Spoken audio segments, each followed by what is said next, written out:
Hi అండి. నమస్తే. నేను మీ కిరణ్ చెఫ్‌ని. ఇవాల్టి మన రెసిపీ వచ్చేసి చికెన్ జాయింట్ బిర్యానీ అండి. తెలిసిందే గదా! మంచి ట్రెండింగ్ ఫుడ్ కూడా. ఈ మధ్యన బాగా పాపులర్ అవుతుంది కూడా. నేను మీకోసం సింపుల్‌గా అర్థమయ్యేలా ఆ రైస్ కూడా పర్ఫెక్ట్‌గా చెప్తానండి. ఫస్ట్ అయితే 2 చికెన్ జాయింట్‌లకు అంటే ఇది ఇద్దరు లేక ముగ్గురు వరకు తినొచ్చండి. అంటే ఒక ఫ్యామిలీకైతే కరెక్ట్‌గా సెట్ అవుతుంది. మీకు ఇంత సింపులా అనే విధంగా చెప్తానండి. ఫస్ట్ అయితే ఈ వీడియోకి ఒక లైక్ చేయండి. ఎందుకంటే మీరు లైక్ చేయడం వల్ల ఇలాంటి వీడియోస్ మీకు రోజు అప్డేట్ వస్తుంటాయండి. ఫస్ట్ అయితే నేను ఒక హాఫ్ కేజీ రైస్ తీసుకున్నానండి. హాఫ్ కేజీ రైస్ తీసుకొని దీన్ని 1 అవర్ వరకు నానబెట్టేసాను. అంటే నార్మల్ రైస్ కూడా తీసుకోవచ్చండి. ఏం ప్రాబ్లమ్ లేదు. ఏదైనా పర్లేదు. 1 అవర్ వరకు కొలత అవసరం లేదు రైస్‌కు. 1 అవర్ వరకు అలా నానబెట్టేసేయండి. ఆ తర్వాత వచ్చేసి మనం 2 చికెన్ జాయింట్ తీసుకున్నాం గదండీ! చికెన్ జాయింట్ తీసుకొని మనం వాటర్ మునిగేంత వరకు పోయాలి దీంట్లో. జాయింటు మాక్సిమం కొంచెం చిన్నగా ఉండేటట్టు చూసుకోండి. ఆ తర్వాత దీంట్లో ఒక స్పూన్నర వరకు సాల్ట్ వేయండి. దుడ్డు సాల్ట్ వేసేయండి. ఆ తర్వాత వచ్చేసి అర టేబుల్ స్పూన్ పసుపు వేసేయండి. అంటే ఈ మధ్యన ఏం చేస్తున్నారంటే చికెన్ జాయింట్ బిర్యానీ అంటే డైరెక్ట్ ఆయిల్‌లో రోస్ట్ చేస్తున్నారు. అలా కంటే ఆ విధంగా కంటే ఈ విధంగా చాలా బావుంటుందండి. ఎందుకంటే ఆయిల్ రోస్ట్ చేస్తే కొన్నిట్లో సరిగ్గా రాదు. అందుకే ఈ విధంగా చేయండి. మీకు పర్ఫెక్ట్ జాయింట్ బిర్యానీ అనేది టేస్ట్ మాత్రం ఏమి తగ్గకుండా మీకు చాలా అంటే చాలా రుచిగా చూపిస్తున్నానండి. చూస్తున్నారు గదా! అందులో బిర్యానీ ఆకు, స్టార్ పువ్వు, ఒక 5 లవంగాలు, కొంచెం బిర్యానీ చెక్క ఇవేసి బాగా ఉడకబెట్టాలండి. ఒక 5 నిమిషాల తర్వాత మళ్ళీ జాయింట్ అనేది రెండో సైడ్ తిప్పేసేయాలి. తిప్పి పెట్టాలి. ఇప్పుడు జాయింట్ అనేది పర్ఫెక్ట్‌గా ఉడుకుతుందండి. ఒక 10 నిమిషాలు మెత్తగా ఉడికే వరకు ఉంచండి జాయింట్ అనేది. ఆ తర్వాత బిర్యానీ అంటే పలావ్ దీనికి ఎలా చేయాలో ఇప్పుడు చూపిస్తానండి. 50 గ్రాముల ఆయిల్ పోసేసి దాంట్లో ఒక 3 బగారాకు, కొంచెం 2 బిర్యానీ చెక్క, 4 ఏలక్కాయలు, 2 స్టార్ పువ్వు, ఆ తర్వాత చిన్న ఉల్లిపాయలుంటే చిన్న ఉల్లిపాయలు వేసేయండి. ఒకవేళ చిన్న ఉల్లిపాయలు లేవంటే ఒక పెద్ద ఉల్లిపాయ ఒక 4 ముక్కలుగా కట్ చేసి ఈ విధంగా వేసేయండి. ఉల్లిపాయ వచ్చేసి ఒక 300 గ్రాములు తీసుకున్నానండి. కొంచెం ఉల్లిపాయ అనేది కొంచెం ఎక్కువ ఉంటేనే చాలా అంటే చాలా బావుంటుందండి పలావ్‌కు. ఆ తర్వాత వచ్చేసి పచ్చిమిర్చి ఒక 4 ఇలా చీల్చి వేసానండి. తర్వాత జేపత్రి, మరాఠీ మొగ్గ కూడా వేసేసాను. ఈ విధంగా అండి మొత్తం. ఉల్లిపాయ ఎన్ని ఉంటే పలావ్ అనేది అంత టేస్ట్ బావుంటుందండి. మాక్సిమం ఈ మధ్యన పలావ్‌లో ఉల్లిపాయ అనేది చాలా వరకు తగ్గిస్తున్నారు హోటల్‌లో. లేదండి ఉల్లిపాయ, ఎర్రటి ఉల్లిపాయ ఇలా వేసి చూడండి చాలా అంటే చాలా బాగొస్తుంది పలావ్స్‌కు. తర్వాత షాజీరా వేశానండి. అంటే ఒక స్పూన్ వరకు వేసుకోండి. ఒకటండి గ్యాస్ అయితే ఇలా తాలింపు పెట్టినప్పుడు, తడక చేసినప్పుడు కాస్త స్లోగా ఉంచడం బెస్ట్ అండి. సన్నటి సెగ మీద ఇప్పుడు వేంపుతూ ఉన్నాను. ఆ తర్వాత అల్లం వెల్లుల్లి పేస్టు. అల్లం వెల్లుల్లి పేస్ట్ వేసుకోవాలండి. నేను ఒక 2 స్పూన్ల వరకు అల్లం వెల్లుల్లి పేస్ట్ వేశాను. ఇప్పుడు కలుపుతూ ఉండాలి. అల్లం వెల్లుల్లి పేస్టు కాస్తే మగ్గే వరకు కలుపుతూ ఉండండి. నేను ఆయిల్ కూడా చాలా అంటే చాలా తక్కువ వాడతానండి పలావ్‌కు. కాస్త నెయ్యి ఎక్కువ వాడతాను అంతే. ఇప్పుడు కొత్తిమీర, పుదీనా కట్ చేసింది వేసుకోవాలి. అదొక అర పిడికెడు వేసుకోవాలండి. ఇప్పుడు కొత్తిమీర, పుదీనా అనేది కాస్త మగ్గేంత వరకు కలపండి. కొత్తిమీర, పుదీనా నీట్‌గా వాష్ చేయాలండి. ఎందుకంటే దాంట్లో సన్నటి రాయి అనేది ఉంటుంది కాబట్టి. ఆ తర్వాత పెరుగండి. పెరుగొచ్చేసి ఒక 100 ఎంఎల్ వరకు పెరుగు పడుతుంది ఇందులో. 100 ఎంఎల్ పెరుగు వేసిన తర్వాత ఇప్పుడు కూడా మళ్ళీ బాగా కలపాలండి. మీకు అందుకే కొలతలతో అర్థమయ్యేలా క్లియర్‌గా పిన్ టు పిన్ చెప్తున్నానండి. టేస్ట్ మాత్రం పలావ్ అద్రిపోతుందండి. చూడండి ఇప్పుడు పెరుగు కూడా బాగా మగ్గిపోయింది. ఇప్పుడు మగ్గిపోయిన తర్వాత ఇప్పుడు వాటర్ పోసుకోవాలండి. నేనైతే ఒక హాఫ్ కేజీ రైస్‌కు 750 ఎంఎల్ వాటర్ పోసుకున్నాను. 750 ఎంఎల్ వాటర్ పోసుకున్నాను. అంటే మనం నానబెట్టిన రైస్‌తో. నానబెట్టిన రైస్‌తో దీనికి సంబంధం లేదండి. మీరు ఎంత సేపైనా నానబెట్టండి పర్లేదు. రైస్ మాత్రం అంటే కేజీకి కేజీ పావు, లీటర్‌కి లీటర్ పావు ఆ విధంగా పోసేయాలండి. తర్వాత దీంట్లో వచ్చేసి ఒక టేబుల్ స్పూను ధనియా పౌడర్ వేశానండి.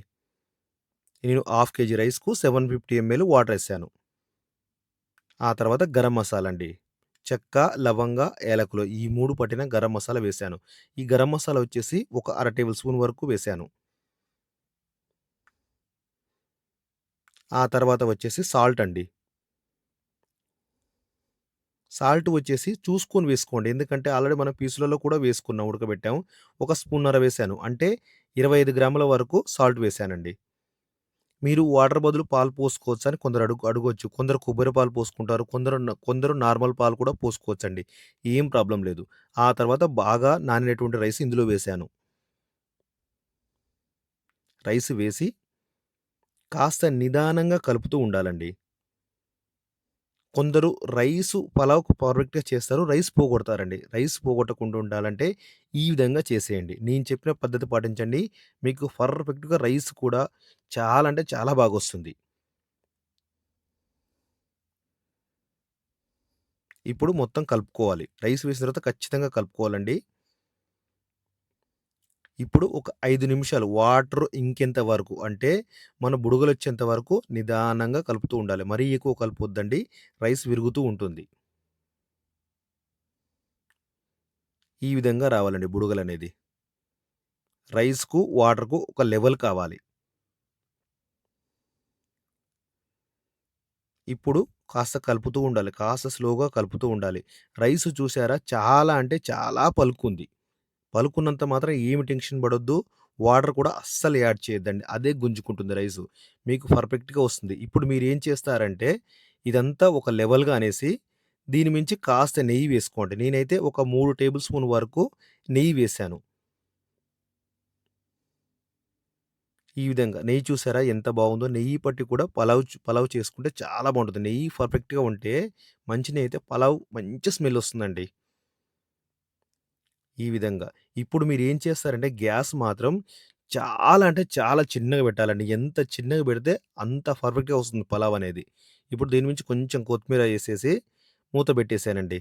మూత పెట్టేసి గ్యాసు చాలా అంటే చాలా స్లోగా పెట్టిన తర్వాత 10 నిమిషాల తర్వాత మనకు పొగ అనేది బయటకొస్తుంది లైట్‌గా. ఉంటే అప్పుడు బంద్ చేసేయాలండి. బంద్ చేసిన తర్వాత కూడా ఒక 10 నిమిషాలు వదిలిపెట్టాలి. పొగ వచ్చేంత వరకు మీరు చూస్తూ ఉండాలి.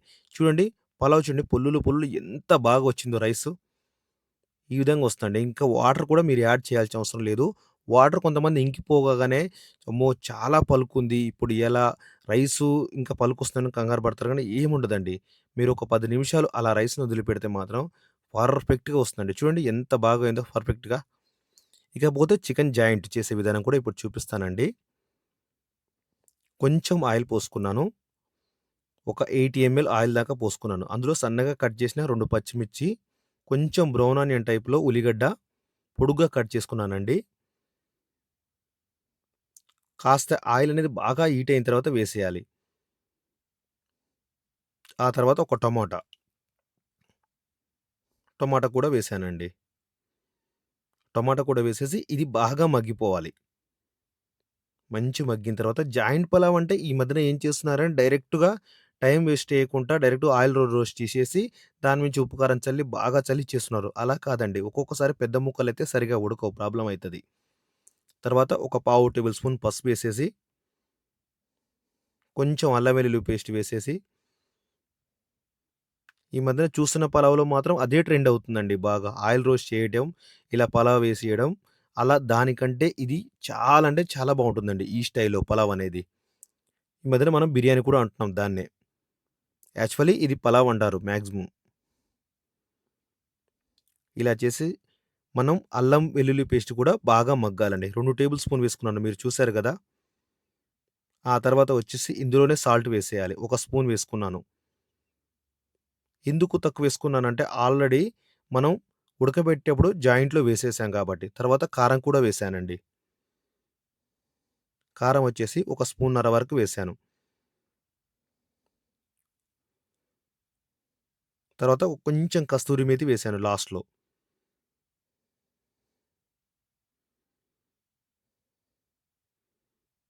ఆ తర్వాత వచ్చేసి కొంచెం ఇది బాగా కొంచెం మగ్గిన తర్వాత, ఇప్పుడు మనం జాయింట్ పీసులనేది వాటర్ నుండి డైరెక్ట్‌గా తీసి ఇందులో వేసేయాలి.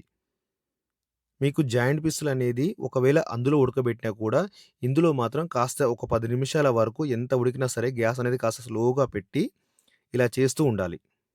మరీ గ్యాస్ అనేది ఎక్కువ పెట్టొద్దండి. ఈ విధంగా నేను వీడియోలో చూపించిన విధంగా చేస్తే మాత్రం మీకు పర్ఫెక్ట్‌గా జాయింట్ అనేది వస్తుంది. సింపుల్‌గా చేయొచ్చండి. చాలా సింపుల్‌గా చేయొచ్చు.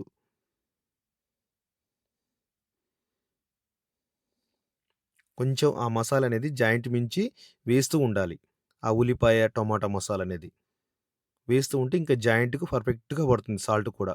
సాల్ట్ కూడా మనకు పర్ఫెక్ట్‌గా ఎలా పడుతుందంటే, మనం ఆల్రెడీ ఉడకబెట్టాం గదా! దానివల్ల ఉడకబెట్టేప్పుడు వాటర్‌లో ఉడకబెట్టేప్పుడు సాల్ట్ వేసాం కదా! దానివల్ల జాయింట్‌కనేది మంచి సాల్ట్ పడుతుందండి. ఇప్పుడు నేను పైనుంచి గరం మసాలా కూడా వేశాను. ఒకవేళ కొన్ని జాయింట్ పీసులు ఎలా ఉంటాయంటే చాలా రెడ్ కలర్ అవి పడతాయి. దానికి కారణం ఏందంటే కారం అండి. కారం ఎంత ఎర్రగా ఉంటే జాయింట్ పీసులు అంత ఎర్రగా పడుతుంటాయి. కారాన్ని బట్టి కూడా జాయింట్ పీసులనేది మనం చూసుకోవచ్చు. ఇంతేనండి. బాగా ఆయిల్‌లో మంచిగా పెనం మీద మగ్గుతూ ఉండాలి జాయింట్ పీస్ అనేది. ఇప్పుడు చూడండి పూర్తి కలర్ అయితే మారిపోయింది జాయింట్ పీస్ అనేది. ఆయిల్‌లో పూర్తిగా మంచిగా మగ్గుతుంది. మన ఫిష్ టైప్‌లో నేను బాగా వేయించాను. ఇప్పుడు జాయింట్ అనేది మంచి రుచికరమైన జాయింట్ అనేది రెడీ అయిపోయిందండి.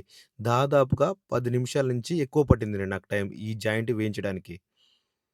ఆ మసాలాతోటే నేను మంచిగా వేయించడం జరిగింది. ఇంతేనండి. జాయింట్ చేసే విధానం, జాయింట్ బిర్యానీ చేసే విధానం ఇంతేనండి. చాలా చాలా సింపుల్. ఇప్పుడు రైస్ తీసుకొని ఒక బౌల్‌లో తీసుకొని అరిటాకులో ఇలా వేసేసి ఆ 2 జాయింట్లు వేస్తే సరిపోతుందండి. రైస్‌లో మెయిన్‌గా ఉల్లిగడ్డ ఎంత ఎక్కువుంటే అంత బాగొస్తుందండి. ఇంతే.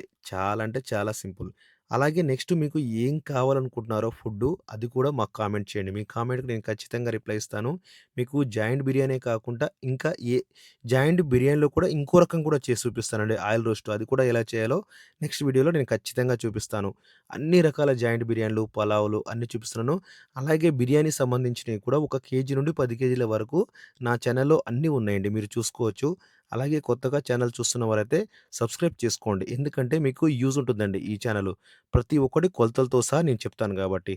ఓకేనండి. చాలా చాలా థాంక్ యూ. ఈ వీడియో చూసినందుకు లైక్ చేయండి, సబ్స్క్రైబ్ చేయండి. థాంక్ యూ అండి.